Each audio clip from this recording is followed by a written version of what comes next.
Donc voilà. Présentation des pages que vous devrez lire pour bien saisir le sens du texte que je vous ai demandé d'expliquer. Alors, on va faire une toute petite reprise sur ce qu'on avait commencé à voir dans l'introduction de la critique de la faculté de juger sur la question du jugement déterminant et du jugement réfléchissant. Donc, Kant va écrire la critique de la faculté de juger, troisième et dernier volet de son œuvre critique, pour faire le lien entre la critique de la raison pure et la critique de la raison pratique. Le but pour Kant, ça va être effectivement de combler la distance qui sépare l'usage théorique de la raison, donc critique de la raison pure, et l'usage pratique de la raison, critique de la raison pratique, qui commande quant à lui toute action morale. Et plus spécifiquement, Kant va interroger des concepts qui le préoccupent depuis un moment, à savoir le beau et le sublime, ainsi que la question de la finalité de la téléologie dans la nature. Et nous, on va se concentrer sur la première section de la critique de la faculté de juger, l'analytique du beau, qui constitue donc le premier moment de l'ouvrage. Et Kant va poser les questions suivantes. Le jugement de goût dépend-il uniquement du sentiment de plaisir et de peine? Est-il intéressé? Est-il objectif ou simplement subjectif? Le goût est-il universel? Bref, toutes ces questions, ce sont les questions que vous allez rencontrer dans la première section de la critique de la faculté de juger qui s'appelle l'analytique du beau. Alors, qu'est-ce que... Excusez-moi, monsieur. Oui. Je me permets juste de vous demander, est-ce que vous entendez quand je tape avec mon clavier? Parce que sinon je peux couper mon micro. C'est pas bien grave. Honnêtement, je ne pense pas que le micro qui enregistre la séance captera ça. Ne vous inquiétez pas. Et je préfère, à la limite, comme ça, si jamais vous avez une question à me poser, ça sera immédiat. Alors, donc, qu'est-ce que c'est que la faculté de juger esthétique? C'est la question qu'on peut poser.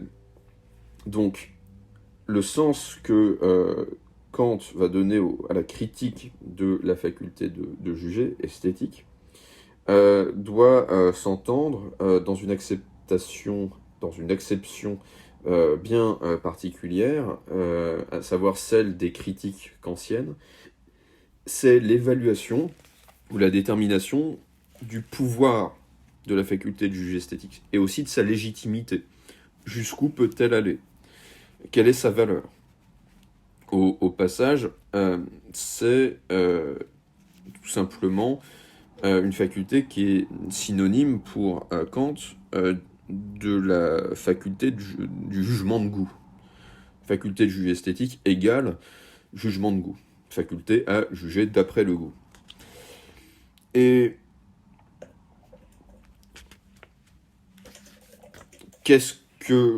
quel est l'objet de cette faculté? C'est de juger et d'apprécier le beau. Le jugement qui porte sur le beau est esthétique. En cela qu'il ne va pas nous renseigner sur l'objet, mais sur la manière dont notre sensibilité est affectée par l'objet.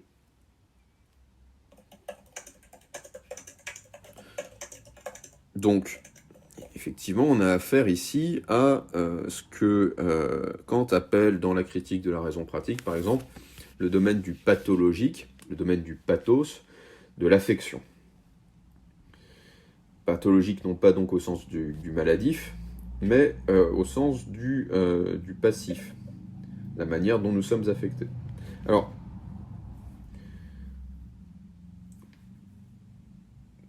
que nous dit Kant à propos de la critique à propos de la faculté de juger, en général? C'est le pouvoir de penser le particulier comme contenu sous l'universel. Et je reprends très rapidement ce qu'on avait vu la dernière fois. Kant va distinguer deux types de jugement. Le jugement déterminant, où on va partir de l'universel pour déterminer la nature d'un objet particulier. Donc on va penser le particulier sous l'universel en partant de l'universel. Exemple, cette surface, cette figure géométrique est un carré. Voilà, on a le concept universel de carré, on applique ce concept universel à ceci, un particulier. Et puis il y a le jugement réfléchissant, sur lequel nous n'avions pas trop insisté la dernière fois. Et le jugement réfléchissant va partir dans le sens inverse. Il va s'agir de partir du particulier, si j'ose dire, partir du particulier, et la faculté de juger va devoir trouver l'universel qui correspond à ce particulier.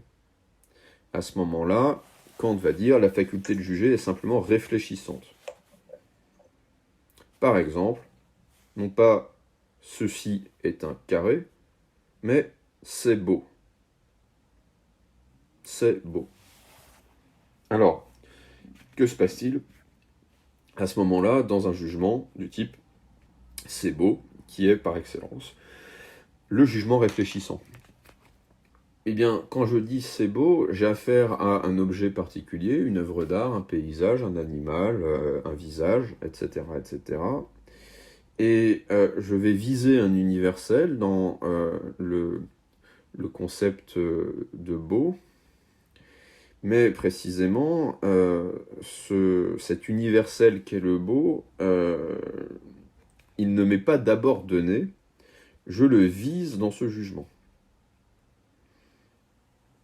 Autrement dit, ce qui va caractériser un jugement comme c'est beau, c'est que ce jugement ne va pas pouvoir donner la règle qui l'autorise à se prononcer de la sorte. Pourquoi est-ce que c'est beau? Normalement, si vous me dites, voilà, ceci est un carré, et je vous demande pourquoi c'est un carré, parce que, et vous allez me répondre, parce que voici la définition du carré, c'est une figure rectiligne à 4 côtés de longueur égale, et ceci correspond à la définition de cela. Ceci est donc bien un carré. Mais il n'y a pas de concept au sens de connaissance objective du beau déterminé par des règles objectives du beau. Donc que fait le jugement lorsqu'il dit c'est beau? Il va chercher à remonter à partir de l'objet particulier vers une règle qui ne lui est pas donnée par l'entendement, qu'il ne connaît pas. Alors, la question du rapport à cette règle, c'est toute la question de l'analytique du beau. Donc, ce que fait la première section qui va vous occuper, c'est de faire une analyse des jugements de goût, tout simplement, afin de dégager ce qui est nécessaire pour dire qu'un objet est beau.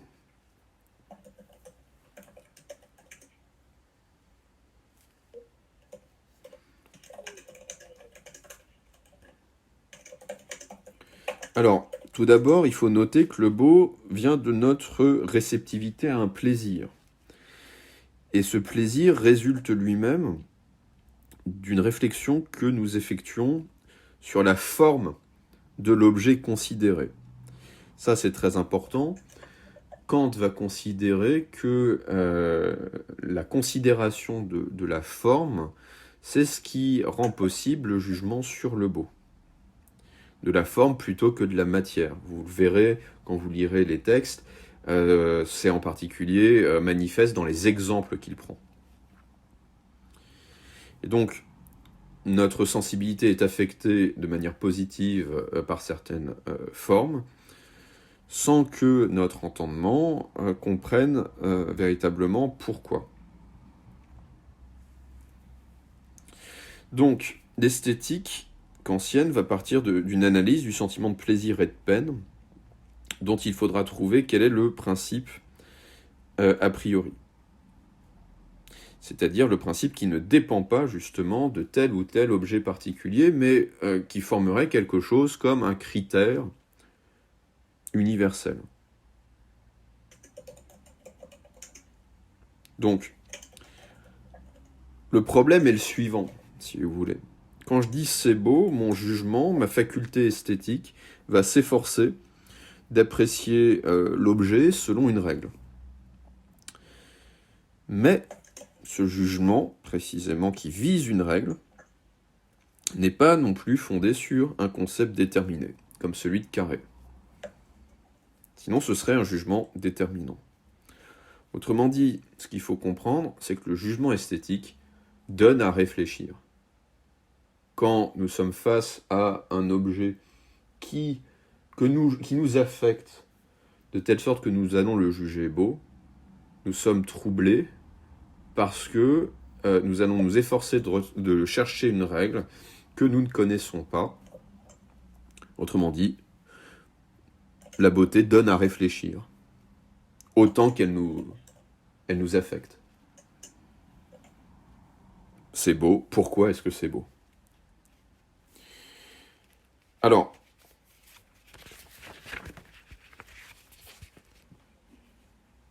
comme le goût est un jugement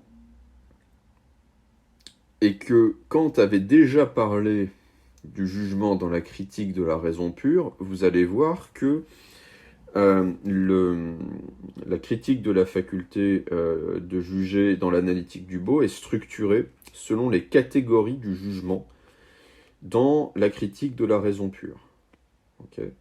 Et je vous recommande, si vous avez le texte de la critique de la raison pure quelque part, sinon vous pouvez vraiment facilement le trouver en ligne sur le site des classiques des sciences sociales. Critique de la raison pure, je fais une petite recherche dans mon ordinateur. Il y a une traduction qui est disponible en ligne, qui est parfaitement valable. Si vous entendez miauler, c'est mon chat, hein. C'est pas moi. C'est pas le genre d'habitude, mais malheureusement, c'est un vrai pot de colle. Alors, critique de la raison pure, bim. C'est un gros PDF. C'est Jacques Osenfant qui a traduit la critique de la raison pure. Et donc, voilà, vous pouvez aller dans l'analytique transcendantale. Alors attendez, ça, ce fichier-là n'est pas le bon. C'est...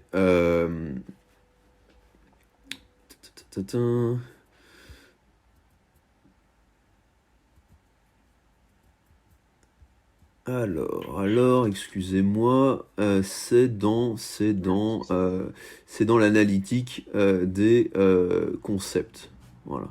Des concepts purs de l'entendement ou catégories. Donc, c'est les paragraphes 10, 11 et 12. 10, 11 et 12 de l'analytique des concepts. Et vous avez une table des catégories. Voilà. Catégorie de la relation, catégorie de la qualité, de la quantité et de la modalité. Et donc, Kant va analyser le jugement de goût selon la qualité, selon la quantité, selon la relation et selon la modalité. Alors, notez ça vraiment précisément, qualité, quantité, relation, modalité. Et qu'est-ce qui va caractériser la réflexion de Kant sur le goût en fonction de ces catégories ? La qualité du jugement de goût est liée à la question de l'intérêt. La quantité du jugement de goût est liée à la question de l'universalité du jugement de goût. La question de la relation, la catégorie de la relation est liée à la question de la finalité du jugement de goût. Et la question de la modalité est liée à la question de la nécessité du jugement de goût.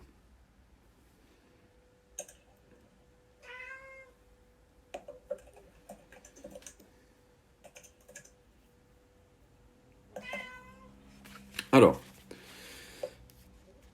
rentrons dans le détail du texte et allons assez vite. La question de la qualité, qui donc fonde la réflexion de Kant sur la question de l'intérêt du jugement de goût, ça va occuper les paragraphes 1 à 5 de la critique de la faculté de juger dans l'analytique du beau. Donc, la thèse que va défendre Kant dans les paragraphes 1 à 5, c'est que le beau suivant la qualité, selon la qualité, se fonde sur une satisfaction qui est désintéressée. Donc le jugement esthétique est un jugement de satisfaction, mais cette satisfaction est désintéressée. Alors, dans le premier paragraphe, Kant va affirmer que le jugement esthétique n'est pas un jugement logique. Donc, le jugement de goût est esthétique. Il ne nous apprend rien sur l'objet. Il a pour objet la manière dont l'objet affecte notre sensibilité, alors que le jugement de connaissance, lui, est logique. Donc, le jugement de goût a un principe déterminant qui est subjectif et non objectif. Lorsque je dis c'est beau, je ne vise pas directement l'objet, je vise la manière dont il m'affecte. Autrement dit, on pourrait dire que l'objet du jugement de goût, c'est pas l'objet lui-même, c'est moi. C'est ma sensibilité. C'est la manière dont cette sensibilité est affectée par la présence de l'objet.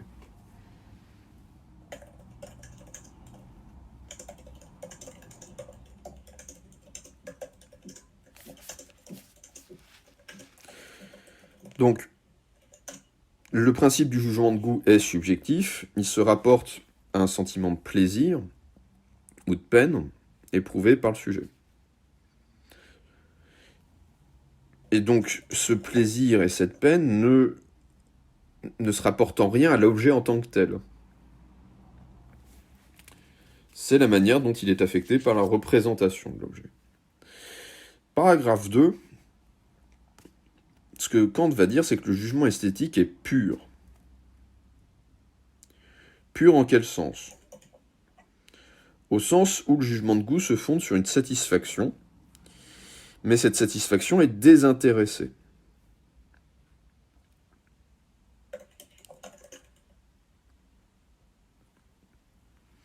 Donc la question qui va se poser à ce moment-là, c'est de savoir pourquoi Kant va dire que le jugement de goût est pur, bien qu'il se fonde sur un principe qui est subjectif.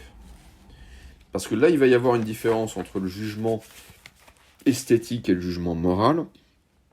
C'est que le jugement moral, lui aussi, est pur, il donne lieu à une satisfaction qui est désintéressée. Lorsque je fais le bien, dit Kant, je le fais de manière désintéressée, ou alors je ne le fais pas.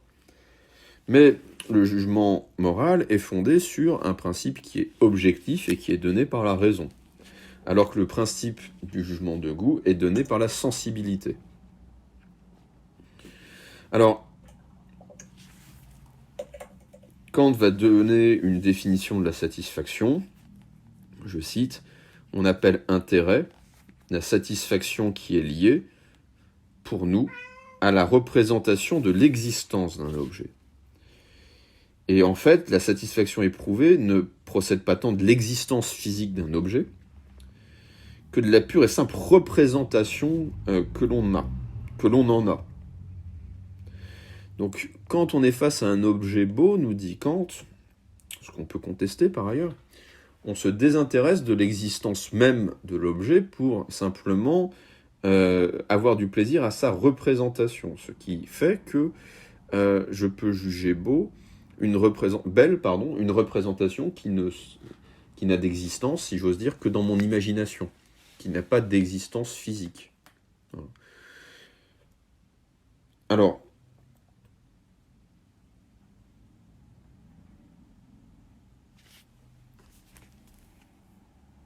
passons au paragraphe 3 à 5, qui sont justement... voilà, c'est la section qui va vous occuper pour l'explication de texte. Et au fond, c'est peut-être ça qui compte le plus. Kant va proposer une distinction entre le beau et l'agréable pour spécifier ce qu'est le beau. Et il va également proposer une distinction plus rapide entre le beau et le bon pour spécifier ce qu'est le beau. Donc, si je résume, le beau n'est ni synonyme de l'agréable, ni synonyme du bien ou du bon moral. Alors, qu'est-ce que c'est que l'agréable ? L'agréable est défini exactement comme le beau, d'ailleurs, comme quelque chose qui ne dépasse pas le niveau de la sensation. Donc, est agréable ce qui plaît au sens dans la sensation. Et on pourrait en dire autant du beau. Alors, ce qui fait la différence, c'est que l'agréable procède de la seule sensibilité, alors que dans le jugement sur le beau, il y a d'autres facultés qui sont en jeu, même si son principe est dans la sensibilité. Et l'agréable, quant à lui, est intéressé à l'existence de son objet. Alors que le beau va conjuguer la sensibilité et l'entendement, et il va demeurer désintéressé. Le plaisir esthétique n'est donc pas nécessairement lié à une sensation, entendu au sens pathologique du terme. Alors,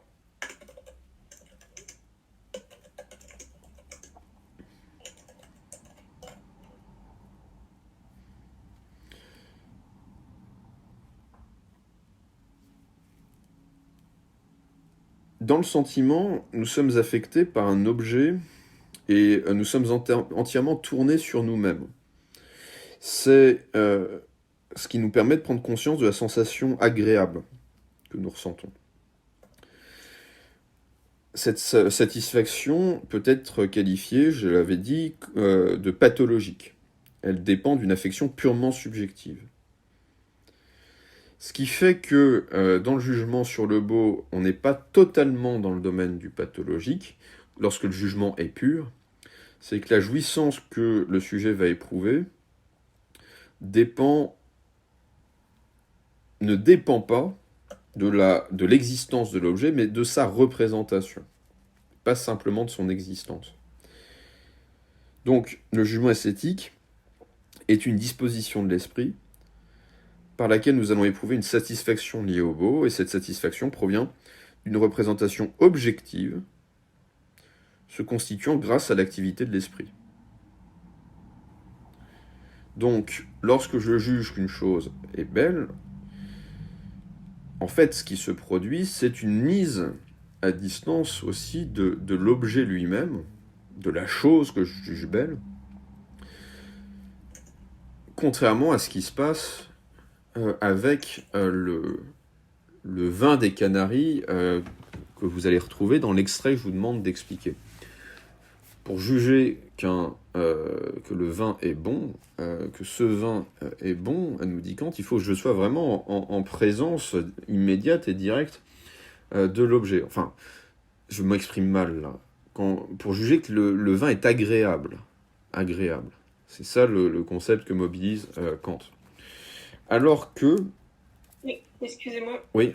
Mais je suis pas sûre d'avoir compris parce que vous avez dit donc, que quand on considère quelque chose de beau, c'est lié à la représentation objective qu'on en a. Oui, dans l'esprit. Mais pourtant, c'est quelque chose de subjectif. Oui, alors tout à fait. La représentation, elle, est objective. la manière dont cette représentation affecte notre sensibilité est subjective. Okay. Simplement, dans ce qui fait la mise à distance de l'objet beau dans le jugement esthétique, c'est que ce n'est pas la présence physique immédiate de l'objet qui fait que je vais le juger beau, c'est au contraire, ou plutôt par différence avec l'agréable, sa représentation. Pour que je juge qu'un vin est agréable, que le goût d'un vin est agréable, il ne me suffit pas de me le représenter, il faut que je le boive en fait. Alors que si j'ai par exemple si je suis capable par exemple de produire, et ça c'est manifeste, par l'imagination de belles images. Elles ne sont pas présentes physiquement, ces belles images. Elles sont présentes dans ma représentation. Et pourtant, c'est ce qui va rendre possible, dit Kant, précisément le jugement sur le beau. Alors, Kant va distinguer également le beau du bon, au sens du bien. Ce qui va distinguer le beau du bien, c'est que est bon, ce qui plaît grâce à la raison, par le seul concept de la loi morale. Donc le bien se rattache toujours à un concept d'une fin posée par la raison. Et donc, ce qui fait que le beau se détache du bon, c'est qu'il ne correspond à aucun concept déterminé. Il ne dépend d'aucun concept déterminé. Il n'y a pas un concept du beau comme il y a un concept du bien. Donc le bien et le beau sont séparés chez Kant. Ils sont distants. La satisfaction provenant du bien est liée à un concept déterminé et à l'existence de la loi morale en nous, tandis que la satisfaction qui naît du beau est purement contemplative. Elle est indifférente quant à l'existence de son objet. Alors que ce qui caractérise quand même le bien moral, c'est qu'il ne nous est pas indifférent que de faire le bien ou de ne pas le faire. Quand on agit moralement, c'est l'existence de l'action morale et de ses effets qui compte pour nous. Alors,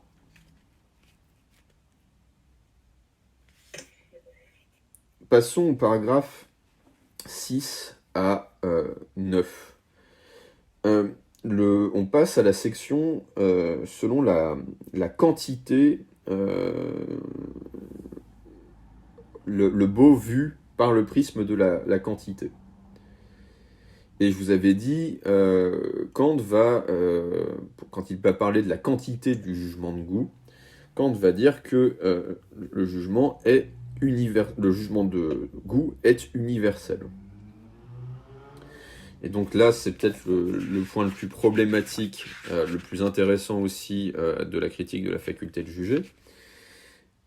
Le jugement sur le beau, le jugement de goût, est à la fois subjectif et universel.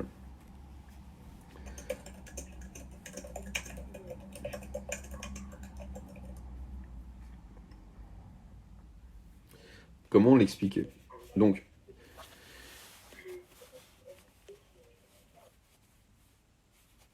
pour Kant, étant donné que la satisfaction éprouvée dans l'expérience du beau ne se rapporte à aucun intérêt déterminé, à aucun intérêt particulier, eh bien, cette satisfaction va échapper à toute forme de singularisation.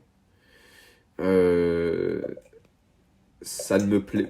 Lorsque j'éprouve lorsque je fais l'expérience du beau, comme le plaisir que j'éprouve est désintéressé, ça ne peut pas plaire qu'à moi. C'est ce que je me dis. Autrement dit, lorsque j'éprouve du plaisir face à la beauté, le jugement sur le beau va postuler que cette satisfaction existe en chacun, en tout être humain. Donc, ce n'est pas beau pour moi. Oui. Lorsque je dis... Mais justement, parce que chacun réagit différemment, donc ça éveille pas forcément une sensation de beau en chacun. Bien sûr, mais ça Kant ne le nie pas, c'est la dimension subjective du jugement sur le beau. Mais lorsque moi j'éprouve subjectivement la beauté, ce que va dire Kant, c'est que je ne peux pas me résoudre à l'idée qu'il n'y a que moi qui puisse trouver cela beau. Je vais postuler l'universalité de cette satisfaction en tout homme, en tout être humain, en disant, puisque je le trouve beau, il faut que, c'est de l'ordre, pas de l'ordre du devoir, mais c'est de l'ordre de l'exigence, si vous voulez. D'accord. Il faut que tout le monde trouve cela beau, que cela plaise universellement.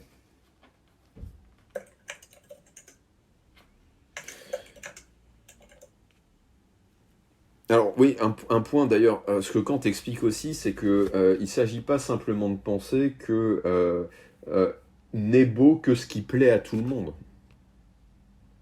C'est pas ça l'idée.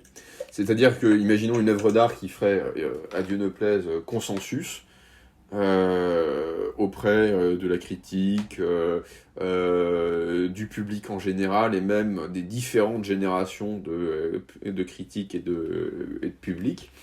Que ce consensus s'étende à la planète entière pour l'éternité, eh bien ça ne permet pas de penser ce que c'est que le beau. Non, le beau est de l'ordre de l'exigence et pas du constat. C'est pas que ça plaît à tout le monde, c'est que lorsque j'éprouve le plaisir, la satisfaction liée à la contemplation de la beauté, je me dis en même temps, c'est ça avoir du goût, je me dis que cette satisfaction doit se trouver en tout être humain qui contemplerait également cette chose que je juge belle. Autrement dit, ça aussi c'est peut-être un point à souligner, il y a quand même quelque chose comme de l'ordre d'une dimension éthique dans le jugement esthétique.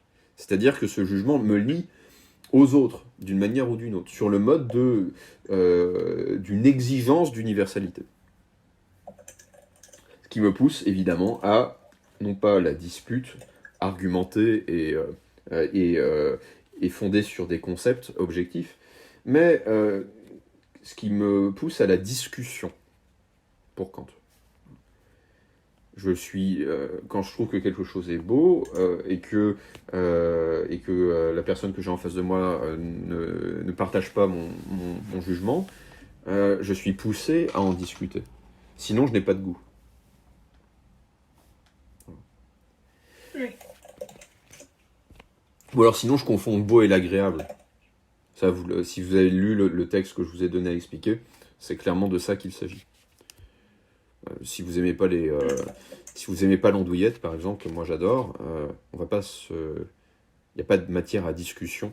Il n'y a certainement pas de matière à dispute, c'est-à-dire je ne peux pas vous démontrer que c'est un plat délicieux, mais je ne peux pas non plus en discuter au sens où je ne peux pas attirer votre attention sur telle ou telle propriété de l'andouillette qui mériterait que vous jugiez qu'elle est agréable. Ça n'a pas de sens. C'est tout simplement une question de sensibilité, ou d'absence de sensibilité, en l'occurrence, du palais, de l'odorat, etc., etc. Alors, la satisfaction que nous éprouvons face au beau se fonde sur ce qu'on peut supposer exister en chacun, c'est-à-dire une faculté de juger esthétique, un goût.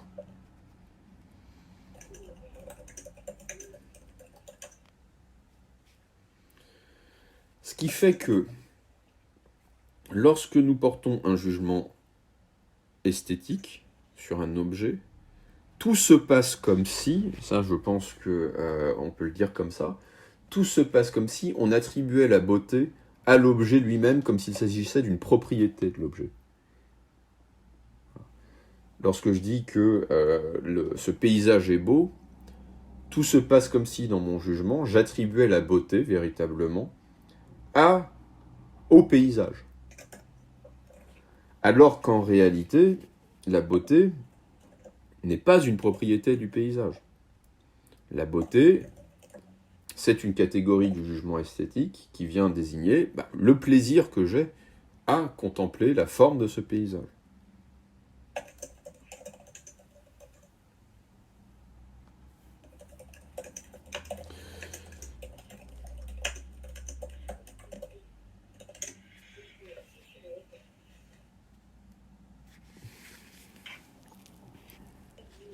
Donc, on est bien dans l'ordre de l'exigence ou de la prétention. Le jugement de goût prétend être valide pour tous, sans être fondé objectivement sur un concept déterminé.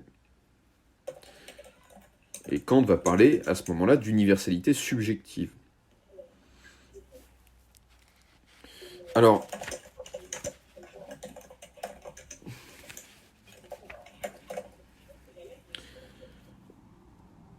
le beau, dans sa prétention à l'universalité, va effectivement différer de l'agréable, qui est purement sensible, et donc personnel. L'agréable va se fonder sur un sentiment individuel. Lorsque je dis que quelque chose est agréable, je l'entends pour moi. Et c'est pourquoi on dira à chacun ses goûts, le goût des sens. Alors que quand je dis que quelque chose est beau, je ne dis pas que cette chose l'est pour moi, je dis qu'elle l'est tout court. Et en réalité, ce que je sous-entends, ce que j'exige, c'est qu'elle le soit pour tous. Donc, il y a un petit point à expliquer dans le texte, et là je viens de le faire. C'est pourquoi est-ce que je dis d'une chose qu'elle est belle et non qu'elle est belle pour moi? Précisément parce que le jugement esthétique sur le beau vise l'universalité, a pour horizon l'universalité de tous ceux qui pourraient contempler le même objet que moi.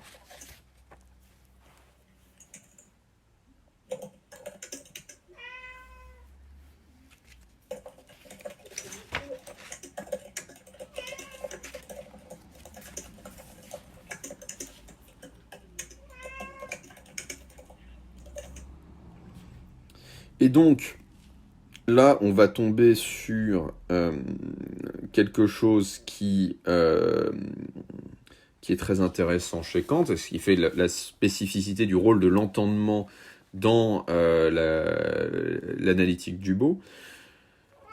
Le beau est effectivement un concept de l'entendement. C'est-à-dire que quand je juge qu'une chose est belle, je saisis quelque chose de l'ordre de, non pas de la perfection, comme on va le voir, mais d'une harmonie. Et qui dit harmonie devrait dire règle de cette harmonie.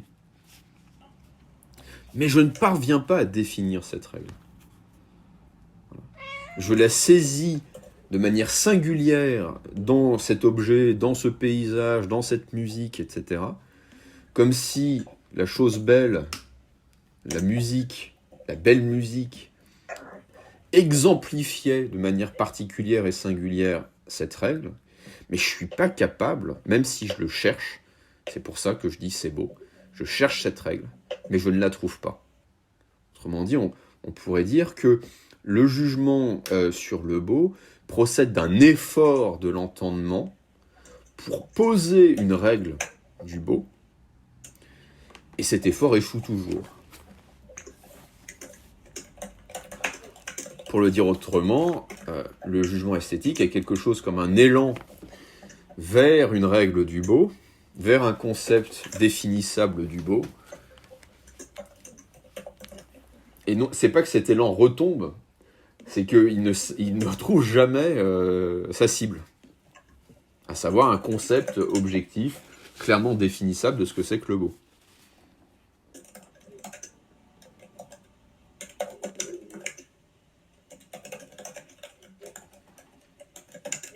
Alors, il faut bien comprendre, là on pourrait se dire, ouais, c'est trop facile, Kant nous laisse sans véritable résolution du problème qu'il posait. Mais il faut bien comprendre que le but de Kant, ce n'est pas de dire, voilà, je vais vous dévoiler une fois pour toutes ce que c'est que le concept du beau. Non, non. Ce qu'il veut faire, c'est rendre compte de notre expérience de ce que c'est que le beau. Et effectivement, je pense que Kant est dans le vrai, là. À savoir que lorsque je juge qu'une chose est belle, c'est pas comme lorsque je dis que les frites sont bonnes à la cantine. C'est pas comme lorsque je dis que j'aime les haricots verts. Il y a quelque chose de l'ordre de l'exigence de l'universalité quand je dis que quelque chose est beau. Sinon, pourquoi exposer au public les œuvres d'art, tout simplement? Il n'y a pas d'exposition de poulet frites. C'est pas comme ça que ça marche. Et puis il y a une dimension, si vous voulez, personne ne s'engueule, pardonnez-moi le terme, mais personne ne s'engueule pour savoir si il préfère les petits pois ou les haricots verts. Alors que il y a des discussions vives et animées sur les œuvres d'art. Et parfois très instruites. Mais on n'est pas non plus au niveau d'une démonstration. Je ne peux pas vous démontrer que Denis Villeneuve est un bon réalisateur ou que Balzac est un grand romancier. Non, c'est pas de l'ordre de la démonstration. Et donc, pourquoi la critique... Est-ce que... Oui, je vous en prie. Oui, c'est un détail, mais est-ce que dans le cadre du réalisateur, justement, on ne pourrait pas juger s'il est bon quand même parce qu'il fait des films et là, on peut juger que c'est beau ou pas? Bah non, justement, parce que qui me dit que vous allez le trouver beau, le film? Et qui me dit que j'arriverai à vous convaincre que ce film est beau? C'est pas de l'ordre de la démonstration. De quel ordre de quoi on parle là, en fait? Lorsque j'essaye de vous dire, voilà, ce film, il faut absolument que vous alliez le voir, il est magnifique, etc., etc. Bah, je vous dis tout simplement, allez voir. Allez voir. Il y a peut-être quelque chose que vous n'avez pas vu.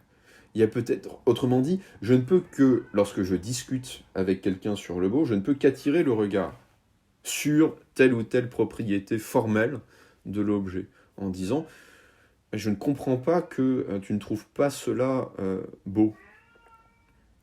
Et à ce moment-là, effectivement, il y a tout simplement, c'est l'idée qu'on puisse regarder la même chose. Au fond, c'est une sorte d'accord de la vision, le travail de la critique littéraire ou de la critique cinématographique. Est-ce qu'on parle bien du même objet ?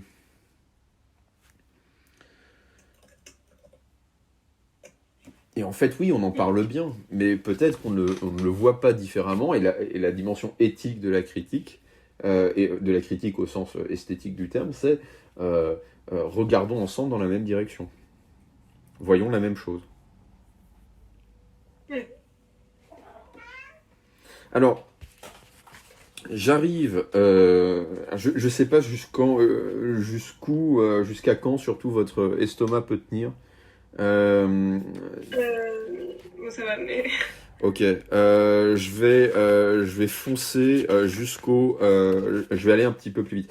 Il y a le paragraphe 9 qui est intéressant, où Kant va poser la question de savoir si le sentiment de plaisir précède le jugement de goût, ou s'il lui succède. Autrement dit, est-ce que j'ai du plaisir parce que je juge qu'une chose est belle?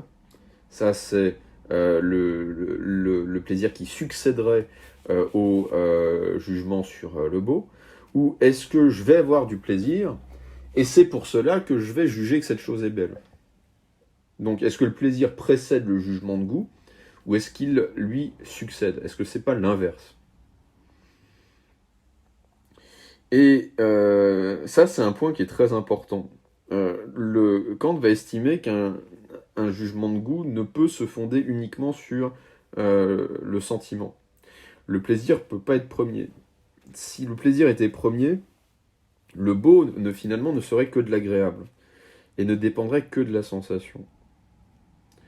Donc, pour Kant,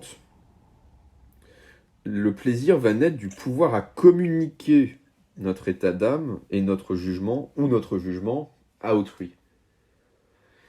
C'est ça, vraiment la dimension éthique du texte que vous avez à commenter. L'exigence d'universalité du jugement de goût est liée au principe de la satisfaction. Comment se fait-il que le jugement, alors, qui est énoncé par un individu, soit partageable avec tous? Pour Kant, dans le jugement de goût, nos facultés représentatives sont dans une disposition tout à fait singulière. Alors que dans le jugement logique,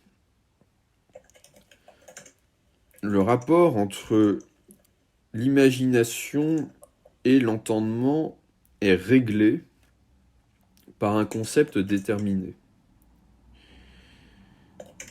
Il n'y a pas ce concept, il n'y a pas de règle particulière dans le jugement esthétique. Alors, j'explique tout de suite. Lorsque je suis dans le jugement déterminant,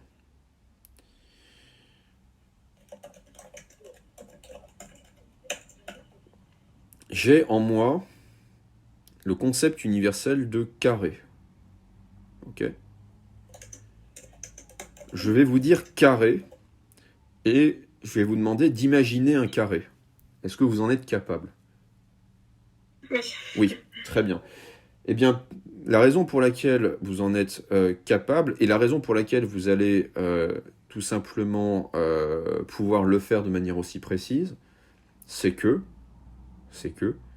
le concept de carré, ça c'est toute la théorie du schématisme chez Kant que vous allez trouver aussi dans la critique de la raison pure. C'est dans l'analytique des principes au chapitre 1 du schématisme des concepts purs de l'entendement. Eh bien, qu'est-ce que c'est qu'un concept déterminé ? C'est tout simplement une règle de construction dans l'imagination. Avoir le concept d'une voiture, c'est pouvoir imaginer une voiture. Ça revient à ça. Avoir le concept d'un carré, c'est avoir une règle, c'est ça le concept, une règle qui va me permettre de dessiner dans mon imagination, d'imaginer donc, de transformer un concept en une image particulière, bah là, en l'occurrence, l'image d'un carré.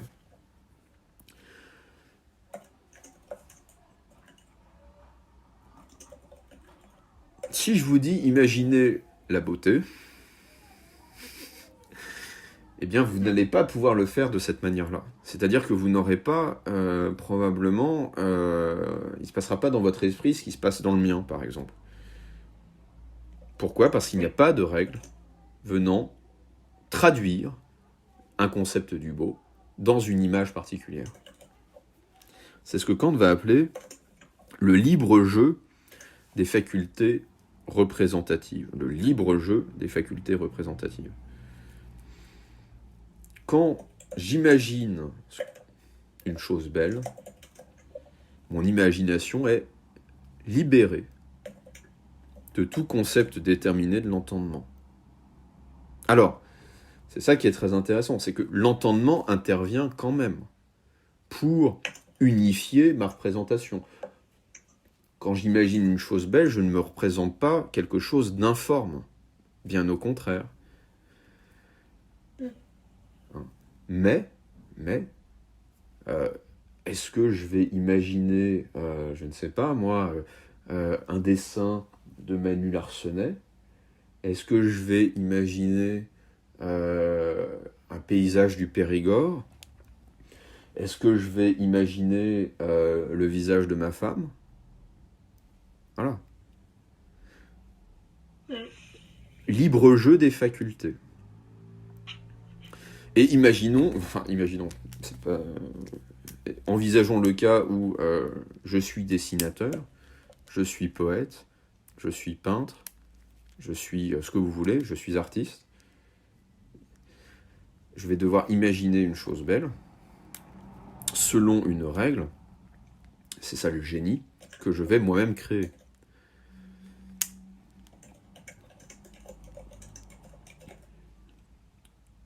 Et une règle d'ailleurs qui, le terme de règle est pas bon, mais selon des principes, selon des critères, qui seront d'ailleurs propres à l'œuvre elle-même. Chaque chef-d'œuvre est à lui seul sa propre règle de beauté.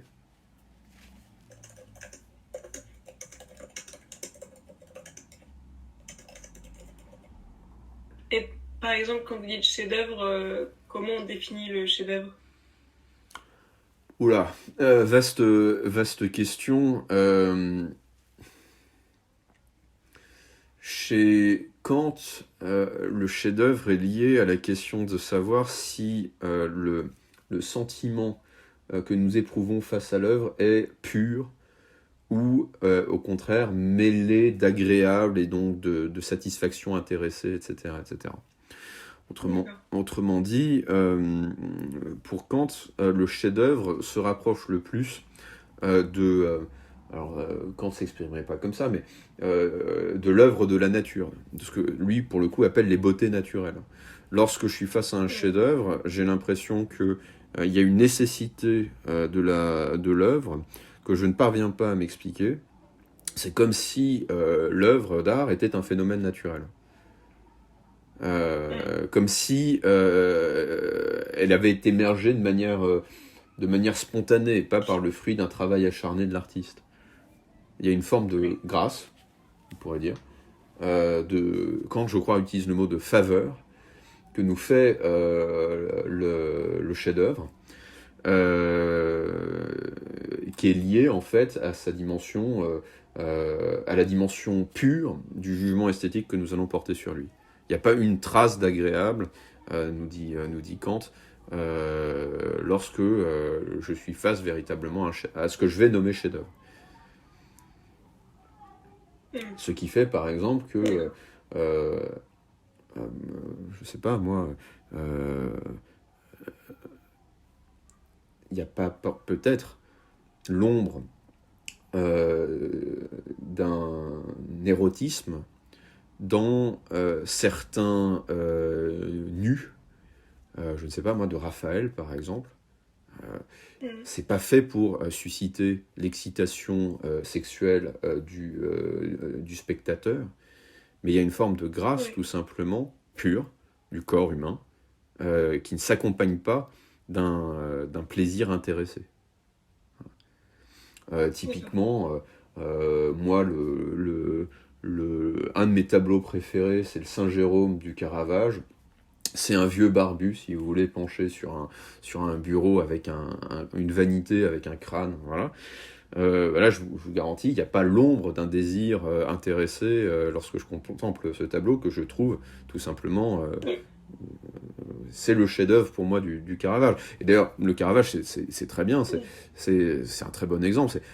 Quels sont les tableaux les plus célèbres du Caravage? C'est Judith et Holoferne, c'est quand même une femme qui décapite un géant. Ça nous remplit davantage d'horreur que d'un désir trouble pour, je ne sais pas, ou morbide. Il y a quelque chose de pur, effectivement. On ne comprend pas pourquoi ça nous plaît. C'est un plaisir esthétique qui n'est pas de l'ordre du désir. D'accord. Ce qui fait, je ne veux pas présumer de quoi que ce soit en ce qui vous concerne, ce qui fait que peut-être vous allez juger qu'une femme peut être belle, tout simplement. Et comme moi, je peux juger qu'un homme peut être beau. Ça ne veut pas dire que ce n'est pas l'indication d'un désir refoulé ou je ne sais quoi. C'est tout simplement le libre jeu des facultés qui entre ici. Et je ne comprends pas pourquoi ça me plaît. Et ça me plaît quand même. Il n'y a pas de règle. Je juge que cette satisfaction devrait être universellement partagée, sans pouvoir référer cette satisfaction à un concept déterminé. Oui. On avance un tout petit peu, on est presque au bout. Hein. Oui. Paragraphe 10 à 17 maintenant. 10 à 17. 10 à 17. Donc, on est dans le beau suivant la relation. Et la thèse de Kant, ici, va être que le beau se comprend comme une finalité sans fin. C'est-à-dire une formule qui est volontairement paradoxale. Et dans le paragraphe 10, Kant se demande ce qu'on entend par finalité sans fin. Qu'est-ce que c'est que la fin d'un objet ? Kant nous dit, la fin d'un objet, c'est le concept qui détermine ce que doit être un objet. Ce qu'il doit être. Donc, la finalité d'un objet serait alors la forme idéale qu'il doit prendre, vers laquelle il doit tendre.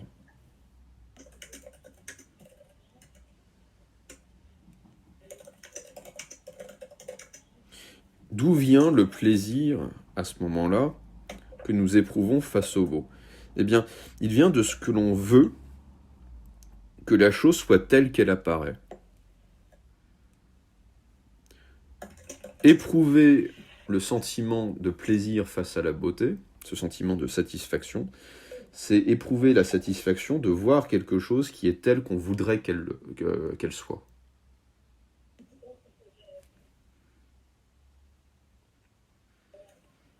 Et la peine, au contraire, vient du décalage entre la forme de l'objet et ce qu'on voudrait qu'elle fût.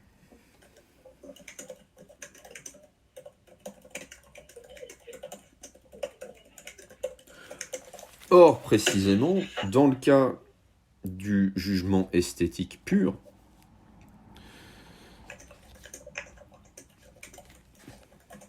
ce que doit être l'objet n'est pas donné dans un concept.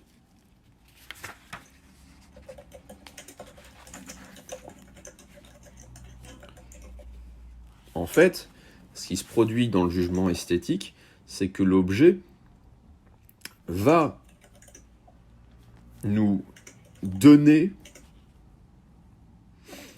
la manifestation de ce que doit être la chose, sans qu'il y ait une règle dans notre esprit qui précède, sinon ça serait un jugement déterminant, la contemplation de l'objet. Je vais vous donner un exemple. C'est la distinction que Kant fait entre beauté libre et beauté adhérente. Lorsque, je sais pas moi, alors typiquement, et sans vouloir rentrer dans des sujets qui seraient polémiques, mais quand je regarde des photos de Miss France, voilà, de différentes Miss France, que se passe-t-il ? Eh bien, il se passe la chose suivante. Je suis peut-être en droit d'attendre quelque chose de ce que doit être une Miss France. Voilà. Des critères esthétiques qui seraient réglés par un concept de ce que doit être une belle femme.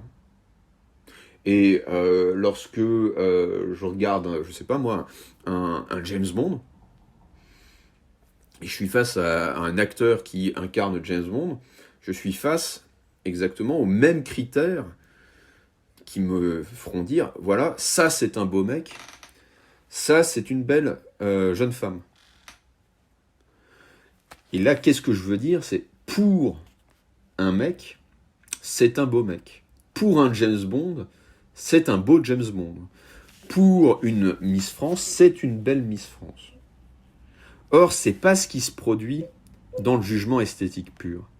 Dans ce qui se produit dans le jugement esthétique pur, c'est que je vais être ému par une beauté, par la beauté d'un visage, par la beauté d'un paysage, par la beauté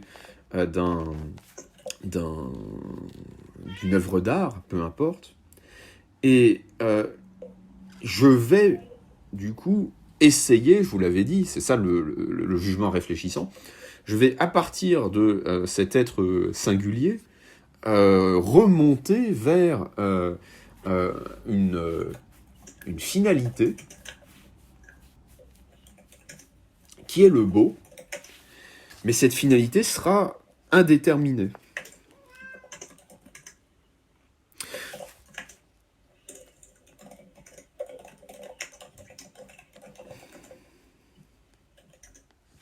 Il y a une photo que vous pourriez aller voir tout simplement, c'est pour comprendre la différence entre beauté libre et donc pure, et beauté adhérente et donc pas pure. Vous pourriez aller voir une photo d'une église du Corbusier. Ça ressemble à...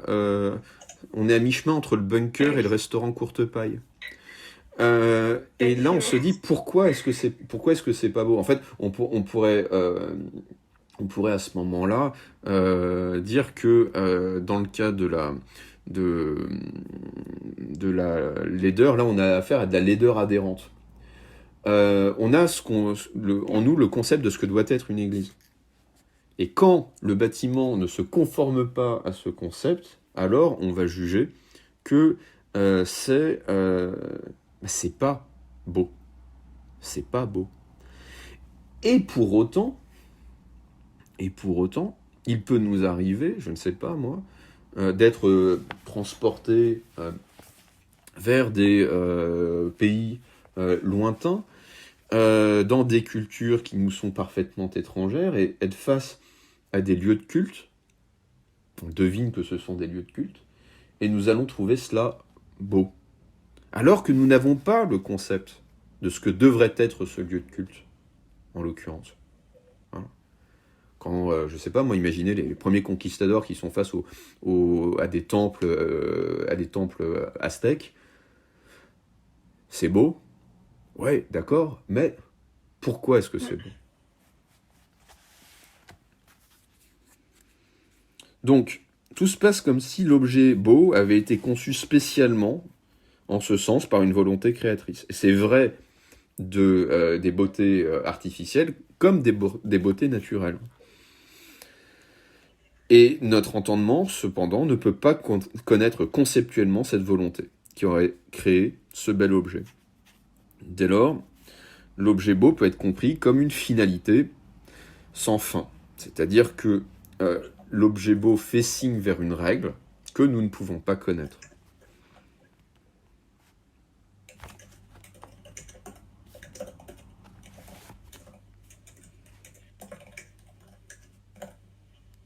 Alors, vous me direz, oui, mais par exemple, je peux connaître la volonté créatrice qu'il y a derrière un objet, par exemple un objet d'art. Il suffit d'interviewer tel réalisateur, tel acteur, etc., etc. Et c'est de fait toujours très intéressant de les entendre.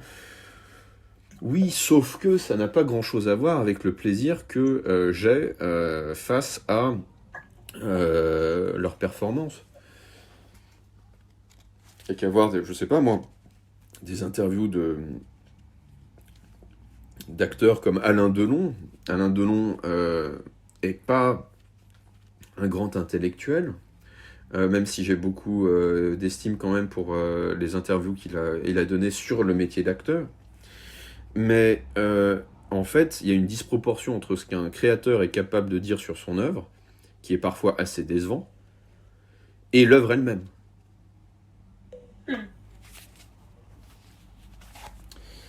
Alors... est-ce que je peux juste revenir et vous demander ce que vous entendez déjà par beauté artificielle ? Une œuvre d'art, un artefact. D'accord. Voilà. Une beauté qui serait... Qui est à l'état pur dans la nature. Alors voilà, on pourrait distinguer beauté naturelle de beauté artificielle. Mais ce qui est certain, c'est que lorsque je suis face à une beauté naturelle, se produit exactement le même phénomène, c'est que je ne peux pas me dire que c'est arrivé par hasard, d'une certaine manière. Que y a bien quelque chose, pour que ce soit aussi beau, il y a bien quelque chose comme une règle qui se manifeste ici. Oui.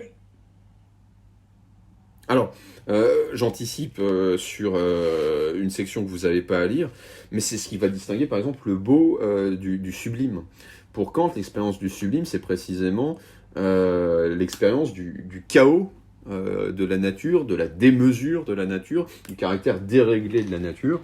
L'expérience du sublime, par exemple, pour Kant, je la trouve dans la tempête, dans l'ouragan, dans le pic montagneux. Je pense qu'on lui aurait montré des photos du paysage lunaire.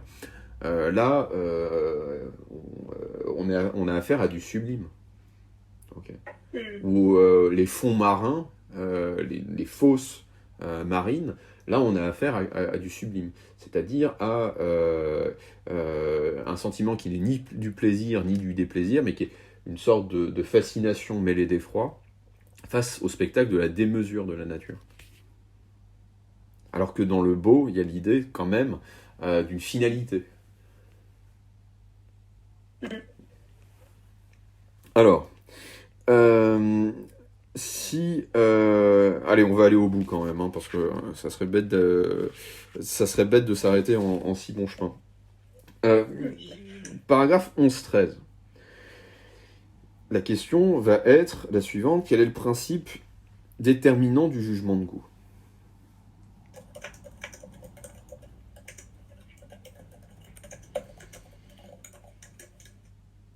Donc, ce principe n'est pas la représentation d'une fin objective. Sinon, ce serait un jugement soit de connaissance, soit moral.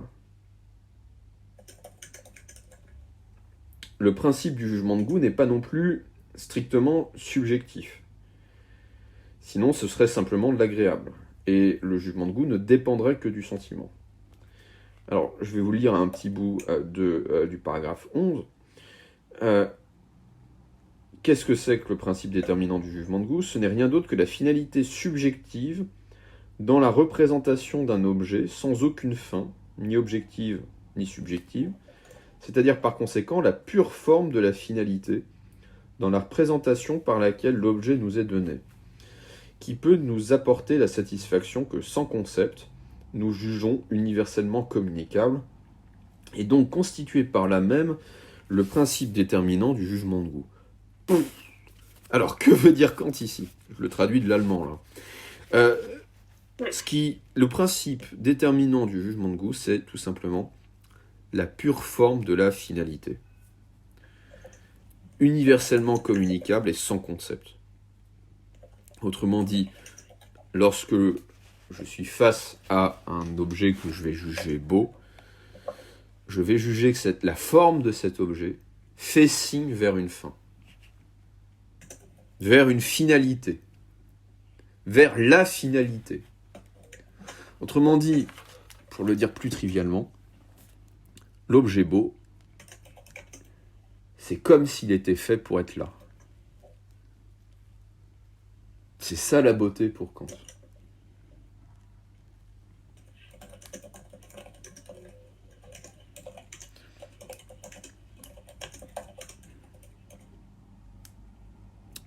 Ça va ? Alors, oui. Paragraphe 15.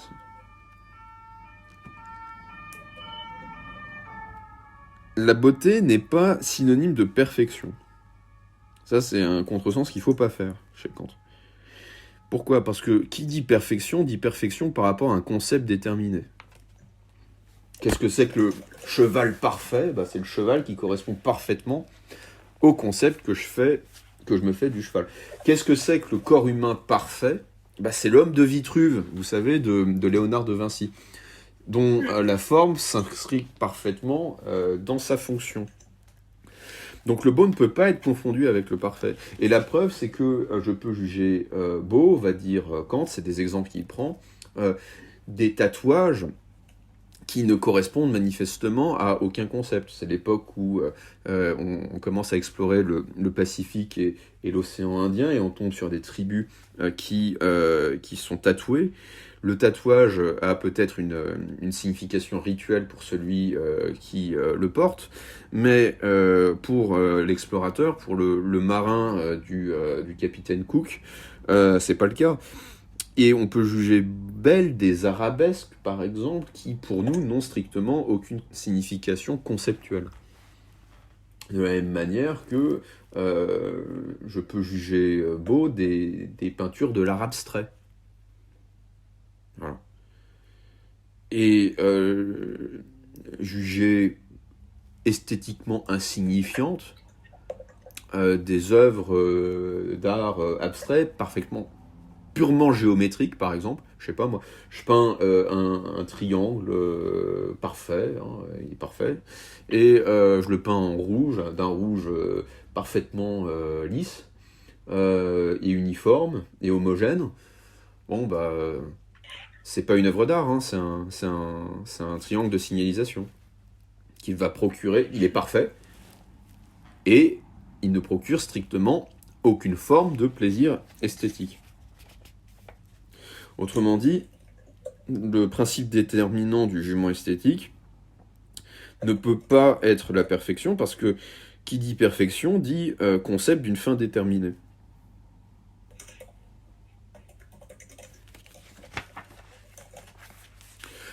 Alors, paragraphes 16 et 17, on en a déjà un petit peu parlé, beauté libre et beauté adhérente.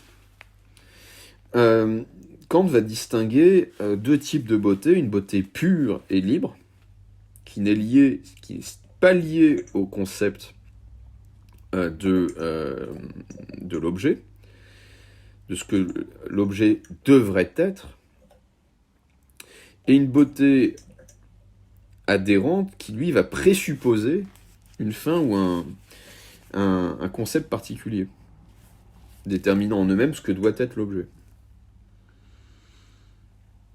Alors, ici, on peut faire une critique à Kant, c'est qu'à ce moment-là, ce qu'il appelle beauté adhérente n'est pas vraiment de la beauté, c'est une beauté par analogie à ce que doit être la beauté pure, la beauté libre.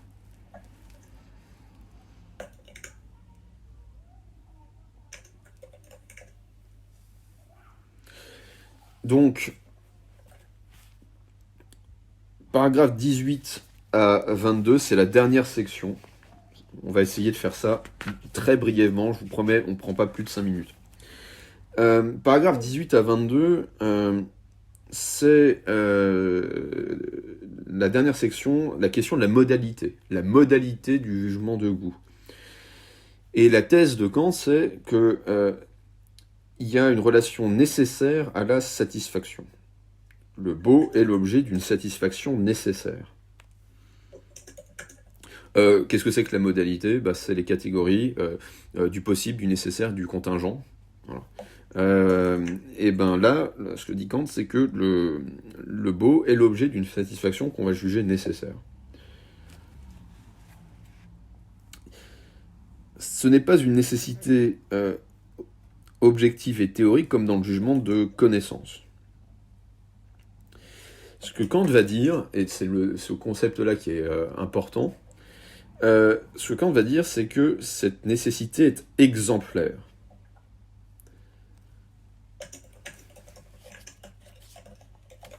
En quel sens exemplaire ? Eh bien, au sens où le jugement de goût exige nécessairement l'adhésion de tous,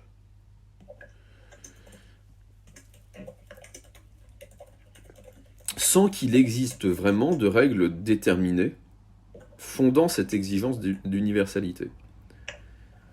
Autrement dit, c'est l'objet beau qui sert d'exemple à une règle qu'on ne parvient pas à connaître de manière objective. Chaque objet beau est l'exemple d'une règle qui ne peut pas être connue de manière intellectuelle.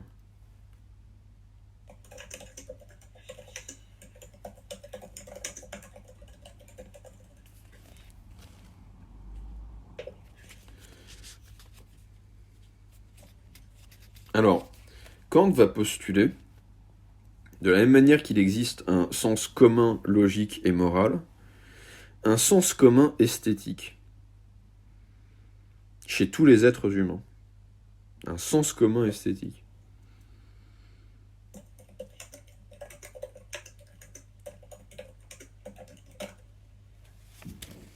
Alors, ce sens commun n'est pas une faculté qui nous permettrait de juger de la même manière toutes les choses que nous jugeons belles, mais c'est elle qui rend possible, c'est lui qui rend possible, c'est ce sens commun qui rend possible une intersubjectivité, donc une discussion et une communication entre les êtres sur la question du beau. Si ce sens commun n'existait pas, on ne pourrait pas discuter du beau. Voilà. Eh bien, j'en ai terminé. Je vous remercie d'avoir été là. Est-ce que vous avez des questions ? Non, je pense que c'est bon. Alors, je vais interrompre l'enregistrement de la séance. Simplement, j'aurais voulu, et à tout seigneur, tout honneur, vu que vous êtes la seule, vous allez pouvoir quand même orienter ma discussion. Quelle date vous arrangerait pour le rendu du devoir ? J'avais dit début mai. Question. Vous aviez dit début mai, c'est ça ? Oui. Oui. Est-ce que je prends mon calendrier ? Est-ce que quelque chose comme est-ce que quelque chose comme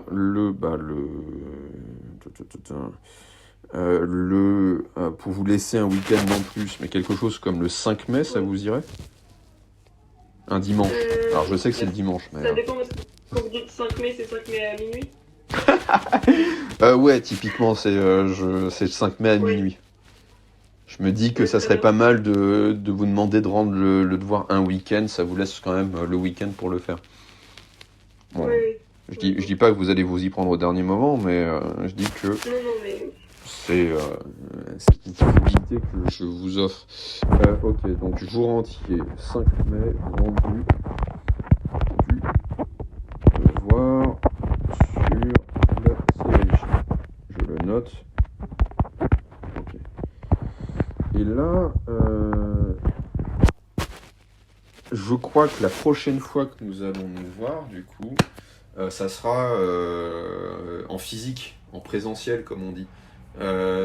Après, on se verra au début du mois de juin. Alors, je pense que ce sera un vendredi, parce que j'ai cours du lundi au jeudi. Et surtout, on nous garde longtemps, parce qu'on a décalé d'une semaine. Enfin, on a décalé.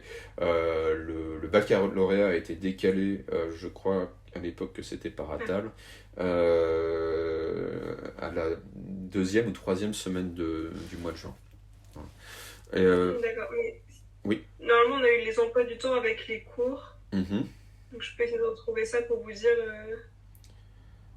Ah, parce que pour le moment, on n'a pas fixé de... Précisément, elle nous a donné comme horaire. Ok, parce que pour le moment, on n'a pas fixé de date, mais il me semblait avoir dit à Monsieur L'Enfant que je souhaitais que ça soit le vendredi, parce que c'était vraiment le seul jour où je pouvais me déplacer, parce que sinon j'enseigne à Chinon. Oui.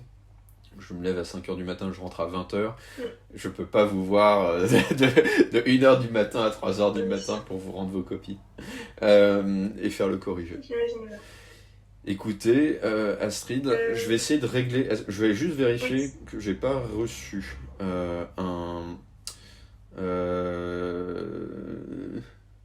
Eh bien non, je n'ai toujours pas reçu le mail de confirmation de... je comprends pas, de WeTransfer.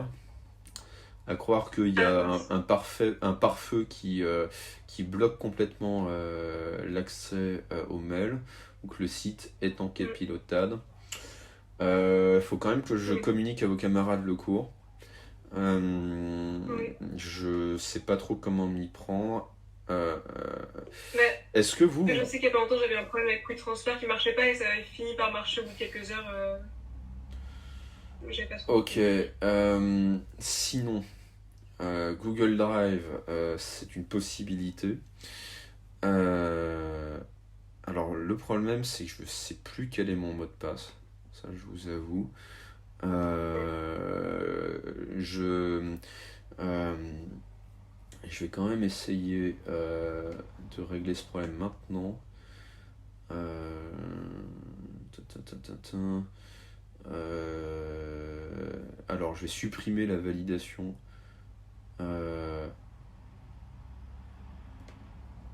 Alors, hop. Ok, écoutez, je vais vous envoyer un mail avec mon Google Drive. Et puis, je vais faire en sorte qu'il n'y ait pas de double vérification ou de validation en 2 étapes.